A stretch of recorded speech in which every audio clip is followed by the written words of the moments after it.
I want to start by asking you a question. Do you consider yourself to be a caregiver? Although you might not have said yes, you undoubtedly are, because one trait that we all have in common is our ability and desire to care. It may be that you care for a pet, a child, or you've cared for a partner recovering from a virus. Caring is such a natural human experience, so it is also easy to ignore how important it is. And unfortunately, this results in caregivers of people with life-limiting conditions often feeling overlooked. Many caregivers care for over 8 hours a day, undertaking complex medical and nursing interventions with no pay. They fit this around jobs, families, and homes. There are just so many people requiring care and not enough professionals to do it. Currently, there's about 50 million people worldwide living with dementia. And by 2050, it's estimated that over 150 million people will be living with dementia. I've been a nurse for over 11 years, primarily working in district nursing in the East End of Glasgow.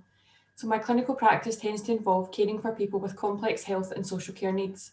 Whenever I feel confused about how to help someone, there's usually a family member or friend who pops up with some advice and we work together to set realistic goals.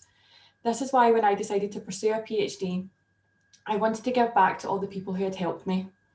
The plan was to develop an intervention to support caregivers of people with life-limiting conditions. But after completing a systematic review and secondary analysis of existing support services, I felt totally confused. Why is it there's so much research and services available for caregivers, and yet they continue to experience an increased risk of depression, anxiety, and social isolation?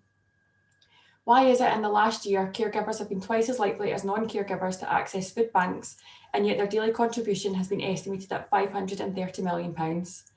Rather than be guided by research, I decided I needed to just go and speak to caregivers myself. I conducted focus groups and interviews with 15 caregivers from Glasgow, and I learned that they don't want tokenistic interventions like mindfulness. They want respect for their positions as experts in the person for whom they care. The photo included in this slide are of the diaries of a caregiver I spoke to who's in her 80s. She cares for her husband with heart failure, and she's collected every hospital and appointment letter over the years. Just look at the level of administration involved, never mind all the personal care and medication management she does. This is why caregivers want more free time and autonomy over that time.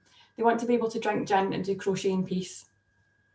I called this presentation It's Like a Secret Society because that's what caregivers told me it was like trying to access consistent help from professionals who took the time to get to know them and were available for as long as they needed.